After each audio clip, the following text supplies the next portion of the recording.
Hi అండి, అందరికి నమస్కారం. నా పేరు కిరణ్. ఇప్పుడు మనం మాట్లాడుతున్నాము గుప్పుడంత మనసు సీరియల్ ఎండ్ అయిపోతుంది కదా. ఎండ్ అయిపోయే సీజన్లో మనకి ఆ పాపను ఒక పాపను చూపించారు కదా, ఇన్స్టాగ్రామ్లో బాగా ట్రెండ్ అవుతుంది కదా ఆ పాప ఎవరు ఎక్కడ అనేసి మనం ఒక ఇన్డెప్త్ రివ్యూ చేద్దాం. అలాగే ఇప్పుడు కార్తీక దీపం 2 వచ్చింది. అలాగే సినిమాలు ఇప్పుడు మనకి చాలా సినిమాలు వస్తున్నాయి కదా. ఇప్పుడు సినిమా 2.0 అనేసి చాలా సినిమాలు వస్తున్నాయి. అదేవిధంగా మనం గుప్పడంత మనసు 2.0 అనేసి ఏమన్నా హింట్స్ వదులుతారా అనేసి ఇప్పుడు మనం తెలుసుకుందాము. ఇప్పుడు మనము సీరియల్ గురించి మాట్లాడినామంటే సీరియల్లో ఫస్ట్ మనం ఆలోచించాల్సింది మనకి ఇప్పుడు మూడు ఫ్యామిలీలు చూపిస్తూ ఉంటారు. మూడు ఫ్యామిలీలు అంటే ఒకటి వాళ్ళ తాతగారు ఋషి సార్ వాళ్ళ తాతగారు కాలేజ్ పెట్టారు. వాళ్ళ నాన్నగారు మహేంద్ర గారు, పరేంద్ర భూపతి గారు వీళ్ళందరూ ఉన్నారు. ఇప్పుడు ఋషి శైలేంద్ర బ్రో వీళ్ళందరూ ఉన్నారు. వీళ్ళందరి దగ్గర నుంచి ఇప్పుడు మొత్తము జెంట్స్ జనరేషన్ ఉంది. భూషణ్ ఫ్యామిలీలో మొత్తం ఉండే జెంట్స్ జనరేషన్ ఉంది. కాబట్టి ఒక అమ్మాయి వస్తే ఎలా ఉంటుందని డైరెక్టర్ గారు ఏమైనా కొత్తగా ఆలోచించి ఆ అమ్మాయి వచ్చిన తర్వాత ఆ అమ్మాయి కాలేజ్ని ఎలా మెయింటైన్ చేస్తుంది, ఆ విధంగా మళ్ళీ వస్తారా గారు మళ్ళీ ఆ ప్లేస్లో వచ్చి మళ్ళీ ఋషి సార్ వేరే రూపంలో వచ్చి ఆ విధంగా వస్తే సీరియల్ ఎలా ఉంటుంది అనేసి మనం ఒక గెస్ట్ చేస్తున్నాము.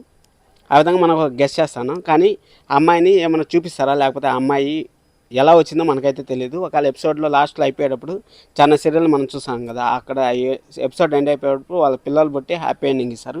ఎందుకంటే అప్పుడు వాళ్ళు సంతోషంగా ఉంటారని 2-3 సంవత్సరాల తర్వాత లేకపోతే ఒక 5 సంవత్సరాల తర్వాత ఈ విధంగా జరిగింది అనేసి మనకు ఒక హ్యాపీ ఎండింగ్ ఇస్తారు కదా.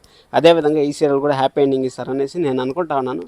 ఈ విధంగా ఒక అమ్మాయిని కానీ పెట్టినారంటే, ఎందుకంటే ఇప్పుడు 3 జనరేషన్లో అబ్బాయిలు మాత్రం ఉన్నారు. ఎందుకంటే ఇప్పుడు ఋషికి మన పనేంద్ర సార్ వాళ్ళ ఊరికి మేనత్త ఉన్నట్టు ఎక్కడ చూపించట్లేదు, వాళ్ళ అత్త ఉన్నట్టు చూపించట్లేదు, మళ్ళీ వాళ్ళ చెల్లు ఉన్నట్టు చూపించట్లేదు, వాళ్ళ అక్కలు ఉన్నట్టు చూపించట్లేదు, ఋషి సార్ కూడా అత్తోళ్ళు ఉన్నట్టు ఎక్కడ చూపించట్లేదు. కాబట్టి ఈ విధంగా చేస్తే చాలా బాగుంటుంది. ఒక అమ్మాయిని తీసుకొచ్చి ఆ అమ్మాయి మళ్ళీ మనకి చూపించి ఇప్పుడు ఆ 6 months వాళ్ళు ఒకవేళ ఆర్టిస్టుల వల్ల ఏదైనా ప్రాబ్లం అయింది, వాళ్ళు సినిమాల వల్ల బిజీగా ఉంటారు, అది ఇది రూమర్స్ వస్తున్నాయి కదా.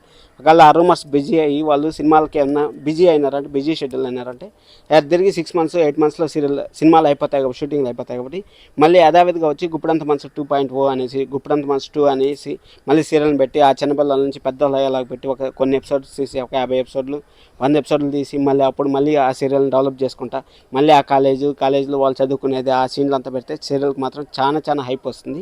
ఏ విధంగా జరగాలనేసి నేను కోరుకుంటున్నాను. ఈ వీడియోని చాలా మందికి షేర్ చేయండి. షేర్ చేసినారంటే అప్పుడు ఈ వీడియోని ఏదైనా డైరెక్టర్ దగ్గరికి పోయి ఇలాగ మార్చే ఛాన్సెస్ ఏమైనా ఉంటాయేమో అనేసి. ఇంకా 20 రోజులు ఉంది, 20 రోజుల నుంచి 25 రోజులు ఉంది కాబట్టి సీరియల్ జరిగేదానికి కొంచెమన్నా మన తరపు నుంచి ఏమైనా మారేదానికి మనం ట్రై చేద్దాము. దానికోసం అనేసి నేను ఈ వీడియో చేస్తాను. ఇంకా గుప్పడంత మనసు 2.4 వస్తే ఎలా ఉంటుంది అనేసి మనం ఒక చిన్న అనాలిసిస్ కూడా చేద్దాము. రేపు లైవ్ చేస్తాను నేను. రేపు మనకి 7:30కి లైవ్ ఉంటుంది. రేపు మనం లైవ్ చేద్దాం. లైవ్లో చాలా మాట్లాడుకుందాం, ఇంకా ఇన్ఫర్మేషన్ మాట్లాడుకుందాం. ఇంతసేపు వీడియో చూస్తాను, నచ్చింది అనుకుంటాను. లైక్ చేసి వీడియో చూడండి, సబ్స్క్రైబ్ చేసుకోండి. Thank you so much. This Kiran. Bye thank you.